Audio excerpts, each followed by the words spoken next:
What's good? This is Ramblings About Different Life Things, part 5, I think. And I've been wanting to get to this point. So far, the first video was just a bunch of stuff where I went off topic. And then in the next video, I talked about a little bit.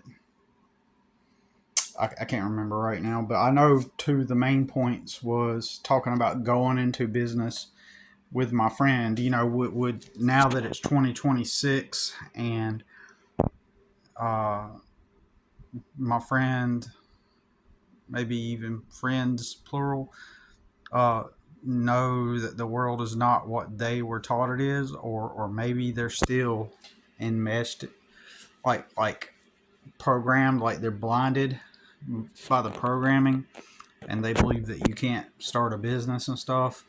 Uh, Maybe they're still in that mindset. And they can't bring themselves to the idea of it. And by now, also in their minds, well, the proof is in the pudding, Billy. All these 26 years since 2000, 26 years since the year 2000, when you pitched to us to start that coffee shop. Look at where you're at and look at where we're at. I'll be retiring when I'm 50, and my other buddy could be like, I've been doing this all of my life, and I've got like a lot of money stacked up, and they've been working for other people all these years. But our life circumstances have been completely different, and I did not have the stability and the safety net and all the support like they did from their parents. Like when they were working their jobs, in their minds, their jobs were just stepping stones, mediums, and tools to help them get up to the next level. Because when they got their checks, they just stacked it in the bank and went home to where they did not have any bills, did not have any expenses, and simply just progressed forward and used their money. And their minds are like, okay, I'm stacking all this money, so I'll be ready to go to my next thing, to my next venture.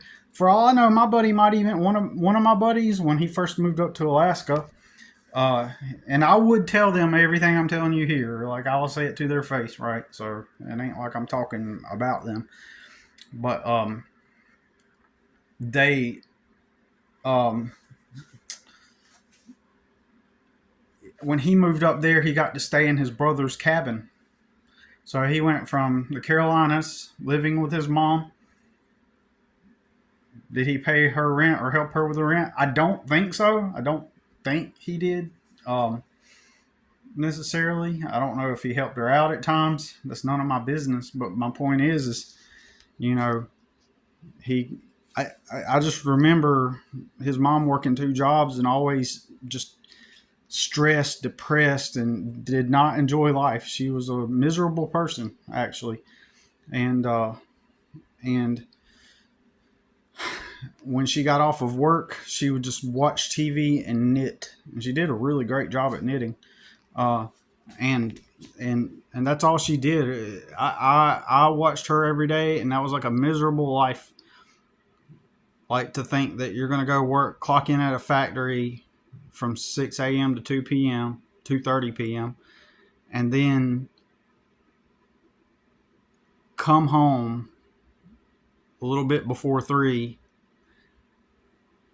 and then an hour or 2 hours from then, you're going to go clock back in at the hotel and go make up beds and do blankets. Now, people would say, well, that's honorable, Billy. That's like, it shows that she was taking care of her son and, and did whatever it took to pay her bills and keep her apartment. And you know what? Uh, I agree. I agree. That's not my point. My point is that she was miserable. All of her understandings about how reality work got her to a point in life where she's working at a factory and then having to fold laundry at nights and then get home around 11 o'clock and then have to she would wake up at 4. So 11, 12, 1, 2, 3, 4. So she would get about 5 hours of sleep, or 6 probably. and then have to get back up and go work and be just miserable all the time. And then there were times she would just take naps. And I saw that and I said to myself, I don't ever want to have to experience that. I already grew up in a trailer with two smoking parents in a trailer, and a filthy trailer at that. Like, most people, and I can confidently say most people don't know filth. They don't understand what it's like to live in a filthy environment, and they don't understand what it's like to live in actual filth, like filth. Without going into the disgusting details, I lived in filth as a kid, and that motivated me to want to get out of poverty. So I went and and I saw the alcohol and the drugs around me that made me not want to do alcohol or drugs. And so I went and I said to myself, I'll never live this way. So when I get out into the working world, I'm gonna find me a good job, and then I'm gonna figure out like a way to, of course, I didn't understand the world. My goal was never to get a good job. I wanted to get a good job somewhere, though, to be my foundation so that I can have the life that I never had. And I was going to make that job my foundation, and from there figure out how to, like, I don't know, become a famous author, or an author that sells a lot of books, or become I never wanted to be famous, but I thought like the only way to not be miserable and stuck was to become a famous musician. I thought that, like, because I didn't know anything about the world. I just thought that, you just playing your music and then the fame happens, right? And so I didn't know anything about the world. So those were my only options that I comprehended, that I understood. And so I figured I'd find a good job to start from and at least get some stability, like a good Monday through Friday, regular people job and weekends off. And then that way I could find decent, regular, normal people to be around, right? So anyways, and then I went out and I started working all those jobs to come out of poverty to no avail. It never worked. And then as time progresses, as the years go by, as the decades go by, you're just analyzing everything around you and everybody around you. And you're asking yourself, why do people have the lives that they have? How did they actually get to this place? Because I'm working really hard. I'm doing the actual hard work. I'm doing the hard work that everybody says that you're supposed to do, yet the people that are doing less work than me are thriving and getting ahead, and materially anyway, and they have places to live at night, and like, how come I don't have that if I work so hard like everybody else? I don't do drugs, I don't waste my money. And this is more rhetorical because I know the answers to all of this, but I won't go into all that now. But basically, I just, realized that everything was BS that I'd been taught. And it wasn't people's hard work getting them to where they're at in life. It was mostly luck and having, access to support networks and systems like my two buddies. And all my buddies, everybody I know, every single person I know who either had that or they got lucky. And so, you can't go back into their life history and say, wow, they really started at the bottom and they worked hard to get to where they're at. You see a consistent pattern of they worked from where they were at to maintain or continue what they were already given, right? So they didn't work to get to that base level, of stability that allowed them to gradually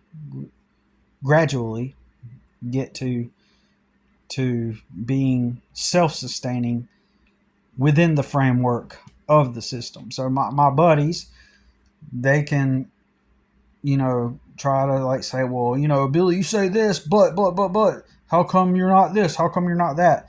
Completely ignoring the fact, even one of the guy that moved to Alaska, he told me, oh, no, it wasn't that simple. Oh, but come on, man. He had two brothers and his dad, both with connections up with the oil companies and the oil, industry and related companies.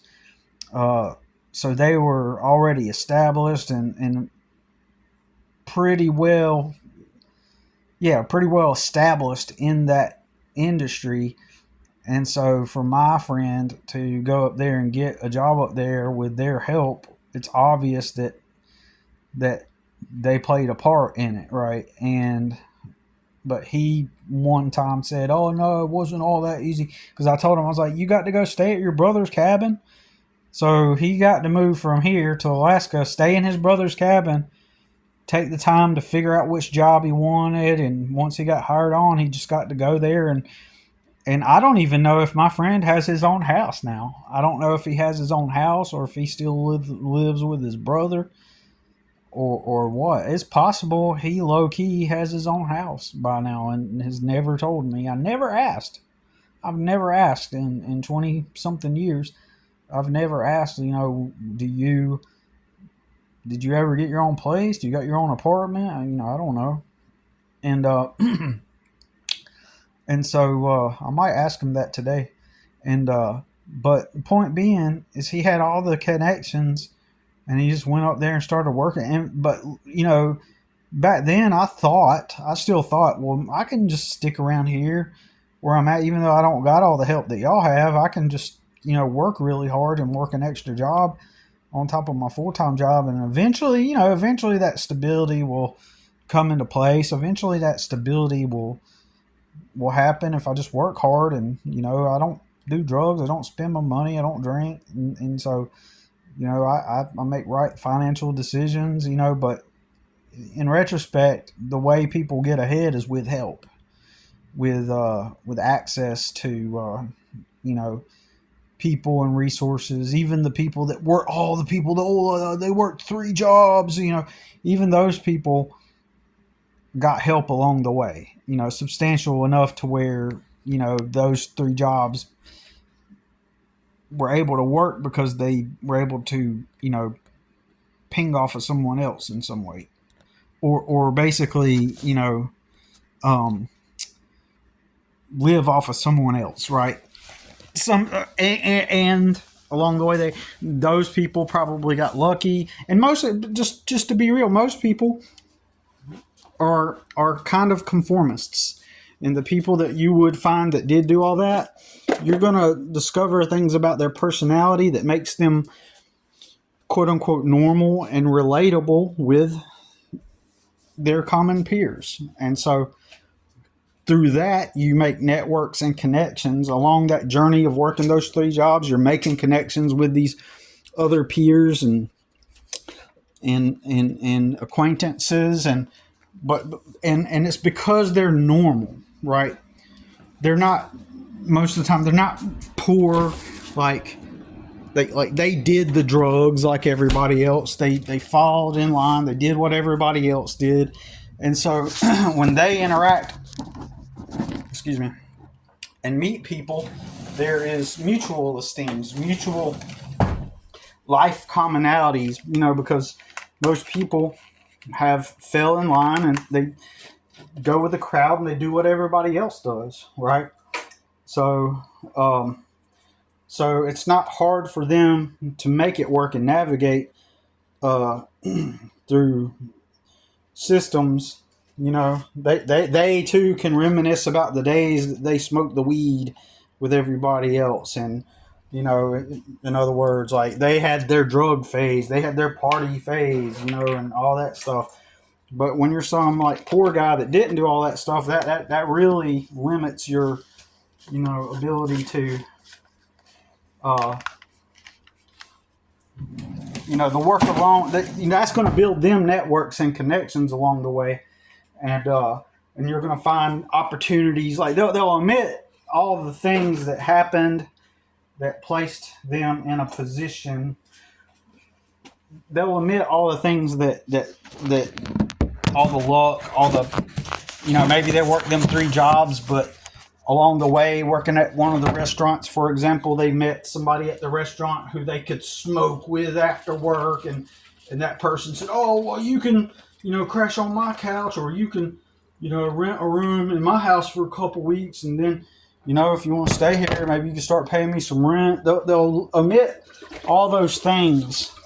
That's why another example of how smoking makes you relatable and makes you like part of the crowd and makes everybody perceive and deem you as like normal, and how that opens up opportunities, because the mainstream, everybody loves smoking and everybody loves people who smoke because it makes you a fellow conformist with them, and so that opens up opportunities. This is one example of how that person that has that story about working 3 jobs,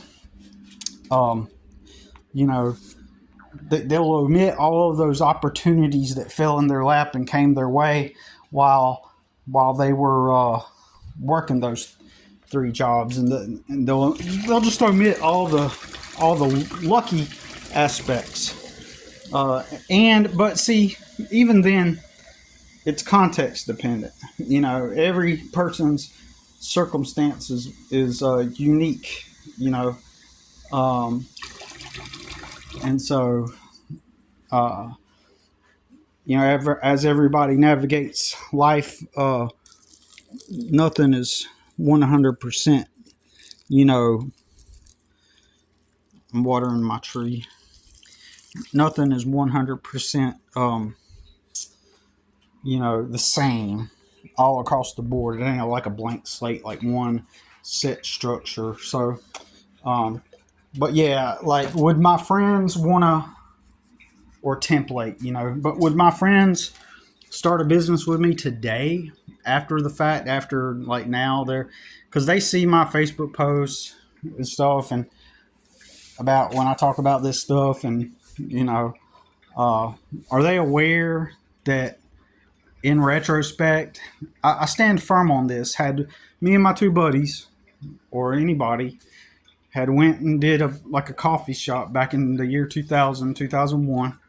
And we got together and we said, hey, we're going to open up a coffee shop. By now, I stand firm on this, that we would have been millionaires by now, because we could have started that coffee shop. And this was before people were getting .coms. Even though it was the beginning of the .com bubble, I knew nothing about .coms at the time. Bear with me. But, I believe that had I understood that, that would have helped too. But back then, I had this idea, because I'd never seen this before personally, of having a coffee shop that looked like a house and call it the coffee house, right? And then have like rooms in it, different rooms, unlike a regular store where you go in and it's one broad open space. You have different rooms in it, and a big back porch and front porch, wraparound porch, and then people can sit on the porch, enjoy their coffee, and and there could be like coffee, like rooms that people could sit in, and make it like a good old down home type of coffee shop experience. And I've said once or twice, if I could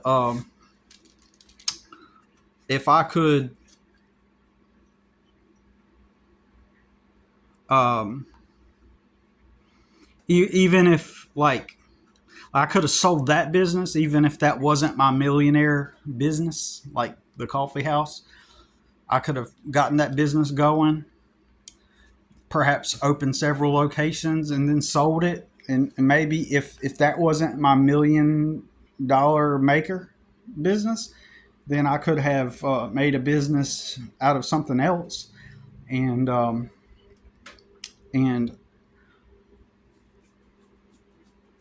then sold that one, and that might have been my millionaire business. But I imagine if I started the coffee house with the advent of everything internet and social media and apps and stuff, I probably personally depending on how things went, I would have fell out of and this is the artistic side of me coming out.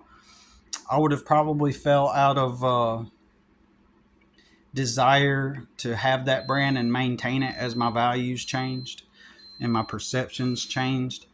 And so I personally probably would have, if my friends continued with it, I would have probably sold my portion of the business to them, or we could have all sold it together, and I would have moved on to a different type of business, but let's just say that for 20 years, from 2020 to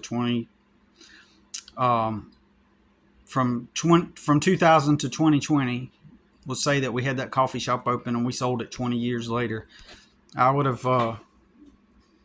have probably gotten $1 million out of it, and then started on some different types of businesses. And along the way, during that process and during that time, I probably could have started other businesses and perhaps even bought different assets. For example, could have bought like a starter apartment complex, 4-unit apartment complex, and then generate rent revenue. And because by this time, let's say it's 10 years into your endeavor and you're doing it right and you got great customer service and your investors are like, you do a really good job.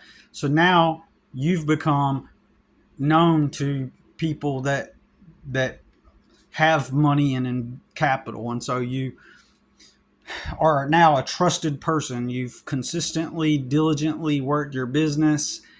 And so now you're trusted amongst people. And by this time, you've created a vast network, since you're a business owner, of other business owners and other people with money. And so you say, hey, I want to invest in this apartment complex, this 4-unit apartment complex. I've never done it before. I want to start out somewhere. And if I didn't put my own money into it entirely, I could have probably gotten either my buddies or some other people to help me co-invest. Maybe, each of us could have 4 people could have me and 3 others could have invested in this apartment complex and created a little revenue generating, or bought a revenue generating system, and run it right. Just an example. I'm not trying to go into all the details but in general, that's what business people do. What I've described is just it's the real world. Everybody that's employed somewhere for somebody else is just someone that's helping the business people build their goals and their dreams up. That's all that it is, fundamentally. But we're not taught that. We're taught that jobs are these things, as I always say, they're these just things that exist, by organizations ran by they're just these places ran by the authorities, and they just exist. And these authorities tell us what our job is, and we go do our job, and we go buy our house and get our car payment and make our family, and now we're doing it the quote unquote right way.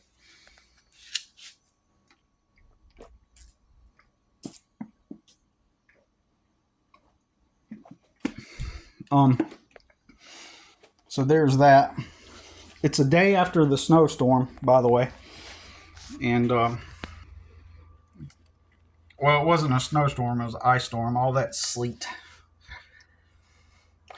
And, yesterday, fortunately, we were part of the lucky crowd that did not get any power outages or, anything bad. So I'm thankful for that. But, back then in 2000, I stand firm. Anybody could have started a business back in 2000 and have become a successful, would have spilt coffee, would have been successful today had they started a business back then.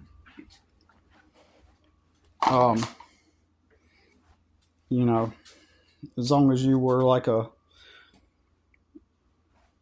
a honest business person and ran your business right and you did good customer service, it was almost like probably couldn't fail.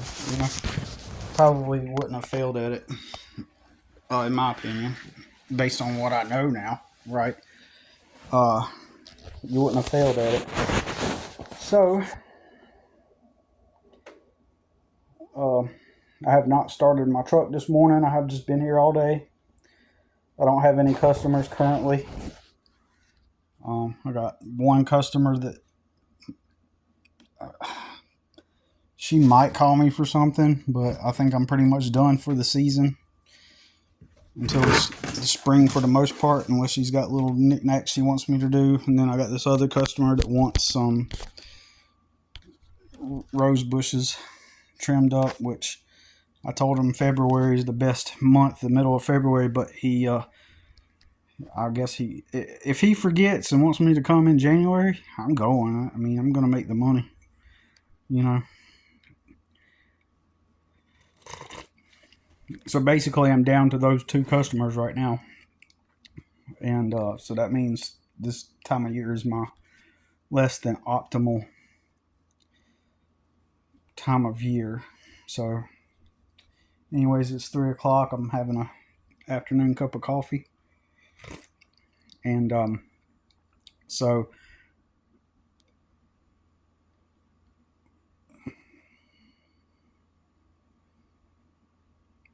I'm going to start this portion. I'm going to go into the next phase of it. I'm going to start this. I'm not sure if I'll finish it, but I talked about the other point in this series I was going to make, which is unrelated. So, but I realized the dynamic that I'm in within the enmeshment that I am in with my dysfunctional family. And in other words, for those of you who don't know, I have a brother who has 1.2 million followers on the internet, and that number has not risen, come to think of it, but I have not looked at it in a long time. He's got 1.2 million followers on the internet. He's famous. If he goes out, people recognize him and everything. So he's pretty famous in that sense. And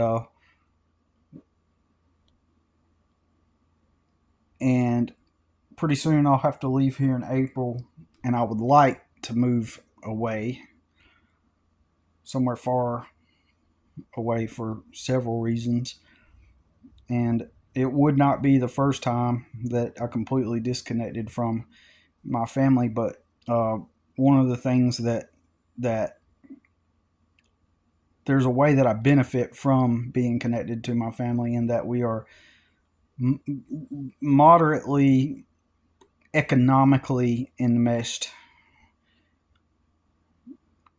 codependently. So economic codependency has nothing to do with emotional codependency and psychological and mental codependency, even though those do overlap.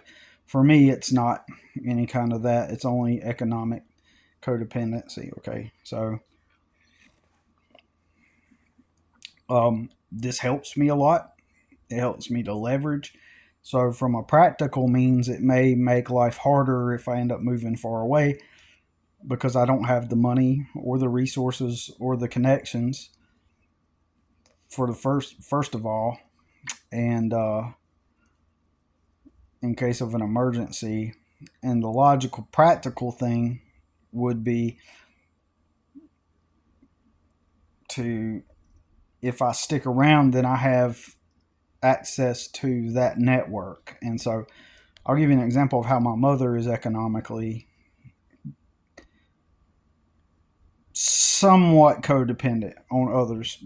She has never had a driver's license. She's never driven in her life. And so she's never had a license. And so she relies on people to pick her up and take her to the store, to doctor's appointments, and any other types of places that she needs to go. And that's her, and that's her codependent need. And so if she calls me up like on a week like this, and I don't have any money coming in and I don't have any customers, if she calls me up, I benefit because she might give me $10 or $20 to help her with transportation, to help me with gas. So that helps me, it fills up my tank some. And that's an example of the economic codependency. I got legal reasons why also I don't, why I continue to, aside from the fact I hate working for other people, I got I got legal reasons why I have yet to clock in for somebody else. I've tried to submit a questionnaire to an attorney to see if an attorney would reply to it on a attorney's forum, and I got no reply back on what I should do regarding some legal issues that I beat. I beat some fraudulent things that happened against me, and but it destroyed me economically. It destroyed me financially, and I want to take some steps. So if I do move out of the state, and let's say I end up at a small town somewhere, and the only thing they got, for work there, like let's say I can't obtain my own customers, and then like the only thing there for work is like some kind of warehouse, and I end up working there, I don't want the government to come after me and start taking my money out of my check, so then I can't afford the rent there. So I need some money to hire an attorney to resolve that issue. If I can't get answers for free from attorneys, I need to accumulate enough money to pay for and hire an attorney to help me get confirmation on some legal questions I have. So it's one of the reasons why, it's not the main reason, but it's one of the reasons why I don't want to get clocked in at a place, because I don't want, any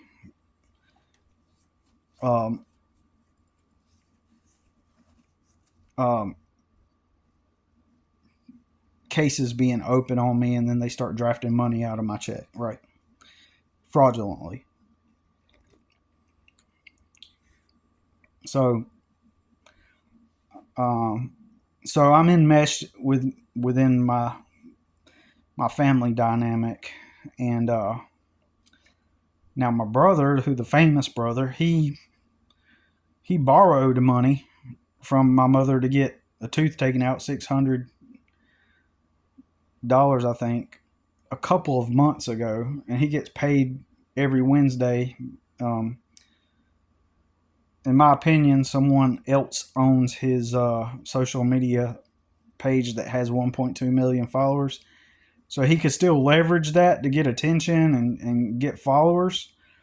But he has had to resort to getting on TikTok and doing battles, and the last time I looked, I think he had 30,000 followers on that. He may have more now. He was already banned off of TikTok once, but then he created another account. And so he's been able to sustain that account, and so what he'll do is he'll get on there and he'll battle people.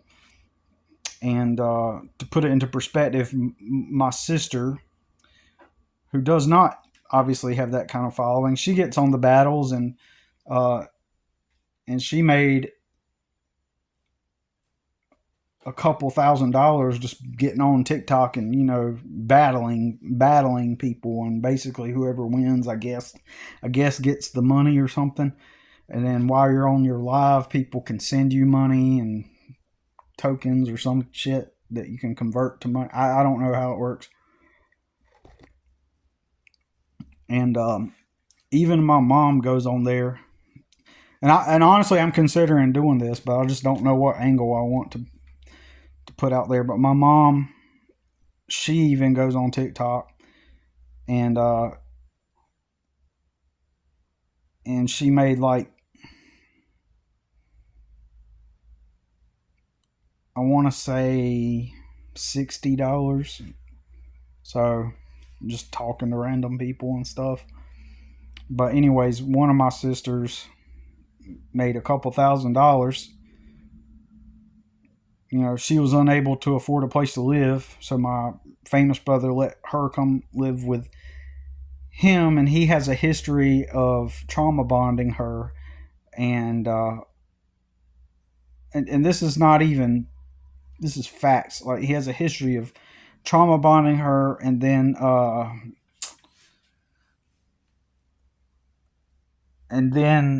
doing that thing, an element of that thing where the captive loves their captor and defends their captor. I'll think of it in a minute. So basically, in other words, she'll take up for him, and just the fact that he's famous, it's like he can use that fame to keep her in within his grasp, if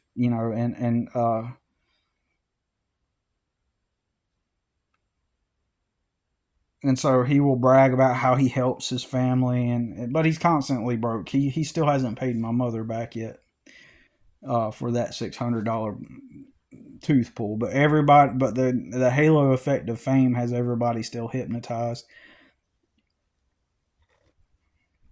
is my main point.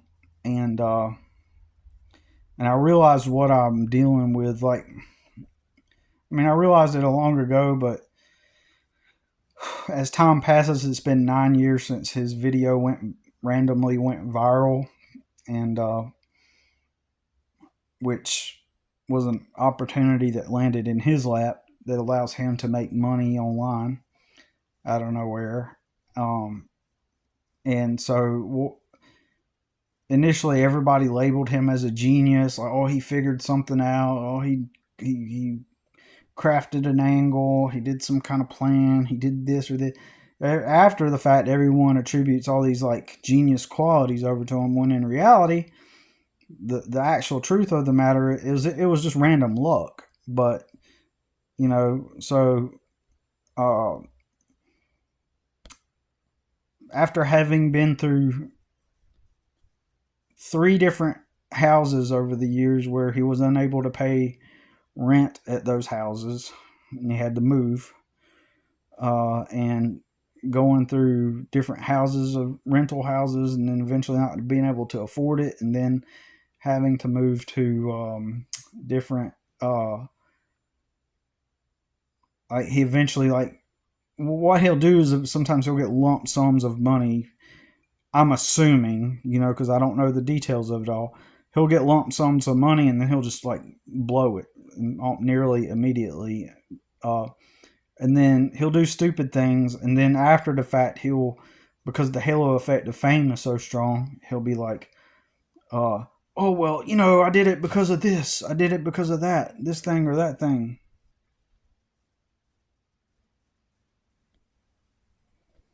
Oh, my buddy just messaged me. Oh, my bad. So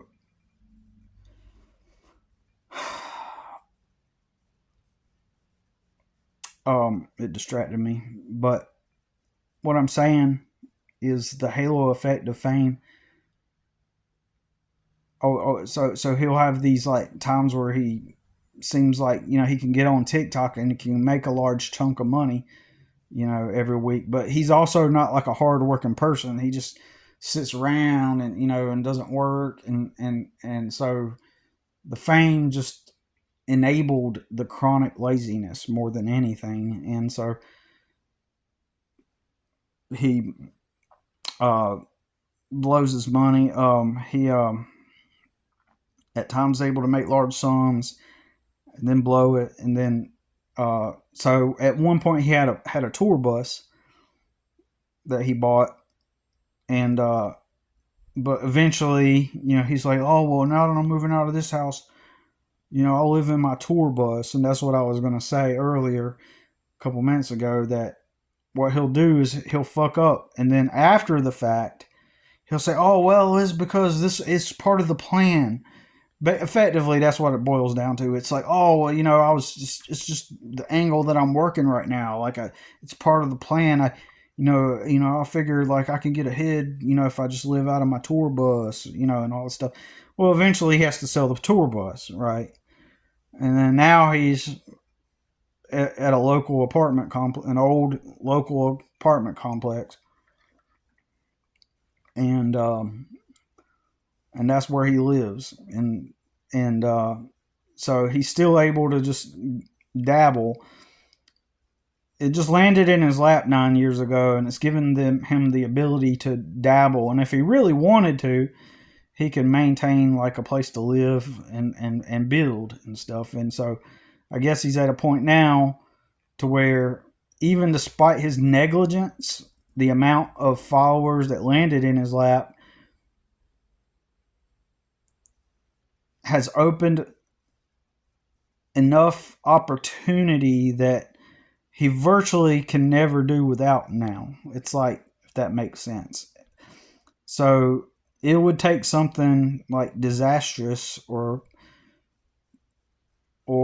criminal to the point to where he couldn't recover from it, or some kind of scandal or some kind of disaster that ruins him, to take him down. It's like there's a threshold that you cross with fame online, where, because you see these dried up, washed up Hollywood actors, right? And they're like recently there was this one actor that, and I've seen this a couple times actually, but one actor, he was like washed up, and he was like living in an apartment, and he was like struggling to make his apartment payments, and he was like a famous Hollywood actor, and like he's just down bad, and people like who their fame is online, and they got the social media followers and stuff. For them, it's a little bit different because their fame is based on being an online figure.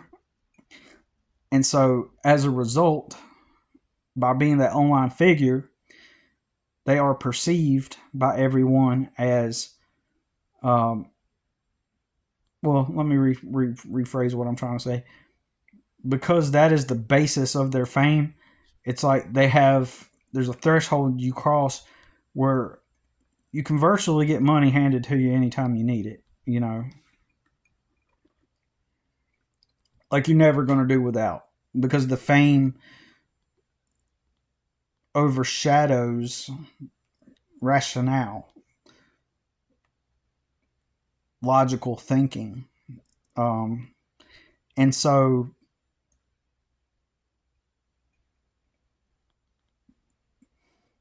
you're virtually, you can't go down, right? Even if you go into money debt, you will still have the luxury and leverage that comes with the fame that allows you to always be able to obtain cash and to have leverage. So you might be in debt, but you always have some kind of leverage and the ability to just hop online and go, oh, do something stupid. And even if it is actually stupid, even if it's actually not even funny, assuming that your profile is based on, like, your online presence is based on comedy, right? even if you're not really funny and you're just a grotesque person, just by merely having the numbers, the quantity of people, like 1.2 million followers, um, that's enough to sustain and maintain the leverage. And you don't even have to be funny, because the halo effect of the fame is going to effectively just like kind of keep people in this hypnotic trance, right? Where they're just going to support you no matter what, and rationalize stuff about you and assume stuff about you. There's literally my brother has like zero game with women, and yet there are people in his comment section, so including women, including some attractive women, talking about, oh, he's, it's because he's a player, or oh yeah, he's dating this girl. Well, if he wouldn't date all these girls and blah blah blah, and it's like, what the fuck? Like, are you serious? It goes right back to my main point that most women are supposed to be the intuitive ones. They're supposed to be the ones that feel people out and intuit stuff, and they can't even tell that he has no game with women. And why is that? Why can these intuitive women who feel people out, who get it, how come they can't tell that the stuff that he projects online is not him being some kind of bad boy? Or how come they don't know that? See, I know that because personally, because I know women. I know how to deal with women, right? I know, for lack of a better term, I know game, and I know that my brother does not have game, okay? I know that he does not have game, okay? And I can prove that undeniably, without a doubt. He has no game, So, okay, even just recently, he was talking to this girl online, and I don't think he'd met her yet, and he flew up to see her, right?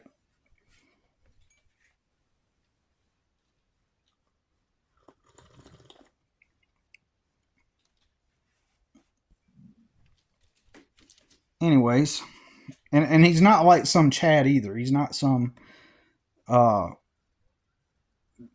in fact, that's the irony. He's the opposite of a Chad. He does not have the looks. Believe me, he has the opposite of the looks. Okay, so if it had been some kind of Chad, then I could see how. Anyways, I'm not getting into that. But let's just say that. All right. So my main point is that the halo effect. What I'm trying to say is that the halo effect of the fame is so strong that even women, and even attractive women, cannot pick up on how he has no game. Okay, which brings me to the point that the halo effect of the fame, uh, after 9 years now of having never been successful at his quote unquote career, um, and like let me put it this way: if he wanted to really get serious about it, he's still at a point to where if he decided to get serious and make a business out of it, instead of just like, oh, I'm famous, how can I monetize? Oh, they'll send you this much money for doing this. If he actually had like a business acumen, and constructed things in a business type of way, he still could become successful. He still has that foundation. But the point is the halo effect of that fame, despite all the failures, um, people hang on and hold on to him, and continue to rationalize. And in my dysfunctional family dynamic, it means that the halo effect still has people under his spell. in my family. Like everybody still thinks that. Even my one of my sisters was like, "Well, I guess." I asked her something like, what do you think he does? What do you think how he's able to do that? She's like, I don't know. He just gets up and he's figured out a way to make money on the internet. No, no, you haven't figured out a way to make money on the internet. It happened. It landed in his lap. That's like say somebody showed up at your door, walked up to you and said, "Hey, tell you what, here's the paperwork and here's the keys to my convenience store. It's got a gas station outside at gas pumps. It's fully stocked. It's got the Pepsis, the Cokes, the sodas, ice cream. There's an ice cream thing. There's beer section.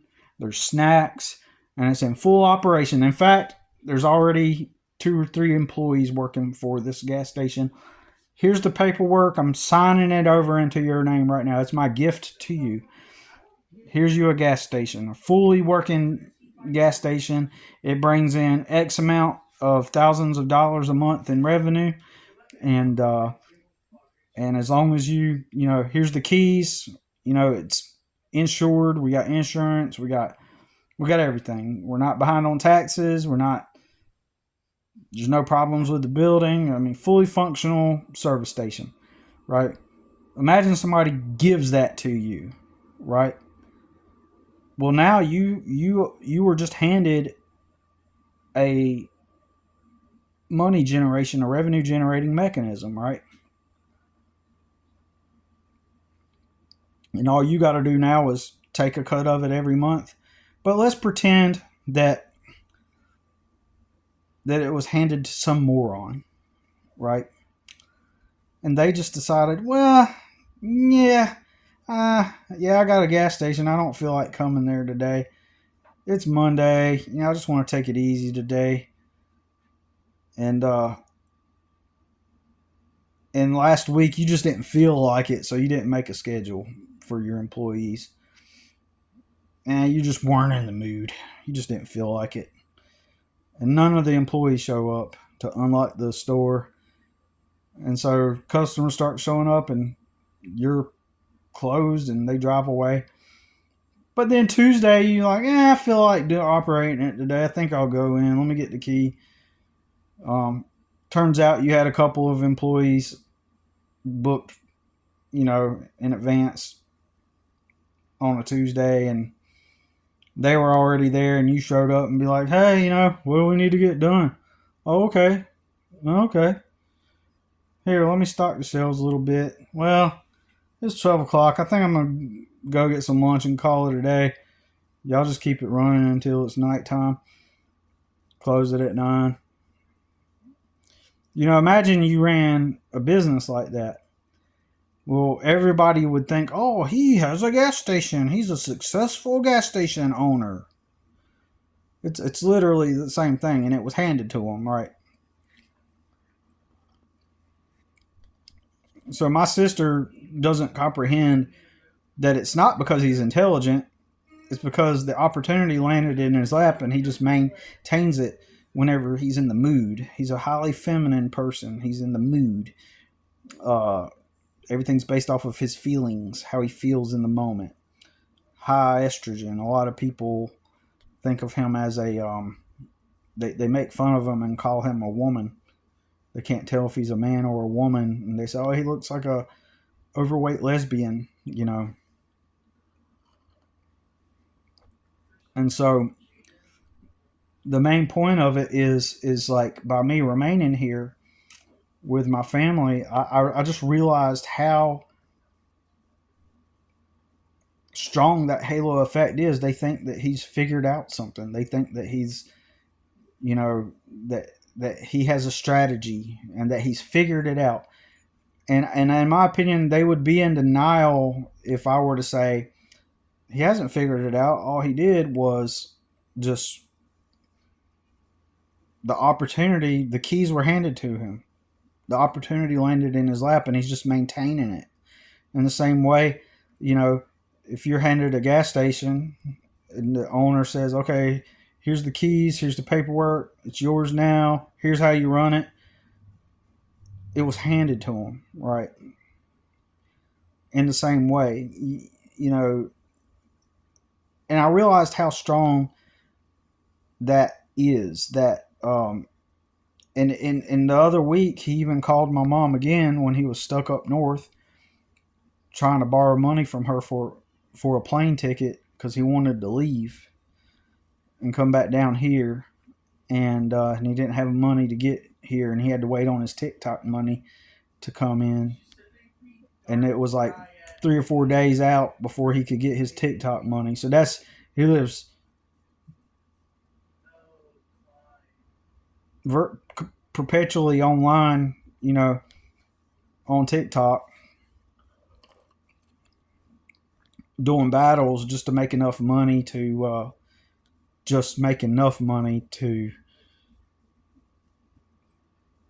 put into the next hype. And everybody's all like, oh, the halo effect of fame is like everybody rationalizes for him and are unwilling to admit that he's just a fuck up. And so he has a lot of power in this dynamic, and that I'm enmeshed in. He still carries a lot of weight or a lot of pull and power where, so I have, over the past few months, severely have distanced myself from my relatives as a result. So he still has a lot of pull, and there's some things I'm not going to say on here too that makes it semi dangerous to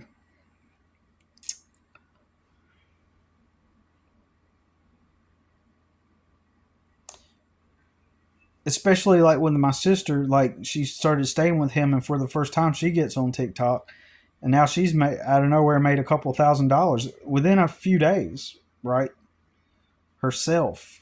And I don't know the details, but it sounds like somebody was trying to tell me that, oh, she didn't do it with the help of my brother. She did it all on her own. She just got on there and started talking and battling people, and then suddenly she's got $2,000. So was it due to my brother or not? You know, possibility it could have been without his help, but just the fact that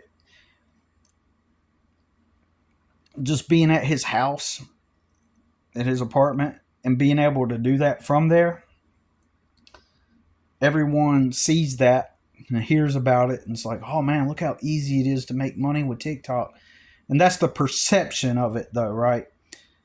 You know, if I had all the details and I could trace it back, I would argue. Plus, they've seen my sister on his feed before, and she's also used his personal account. And so the first time she done it, she used his personal account to make got on a live and made like $1,000. And then when he got the check, he gave her the money, right?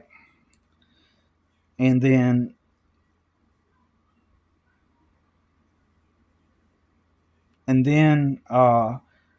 allegedly all on her own account, she made a couple $1,000. But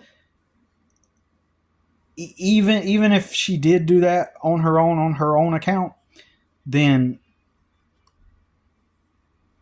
just the perception of it, of her being at his house and she's on TikTok, it's like he has the pull and the power because everybody sees that, you know, as value, like potentially replicable. Like, we can replicate that. We can make our money on TikTok too. Like, and he's famous, and everybody still wants to be associated. People want to be able to say that they know him. And he's a grotesque person, though, and so that has a lot of pull. And he's a highly dysfunctional person who would do bad things to certain people, including me. So that's what I have to stay in if I stay in town. However, in some practical ways, I've distanced myself from my family severely over the past few months, more than ever. But Anyways, that's just the way things are now. Thanks for watching.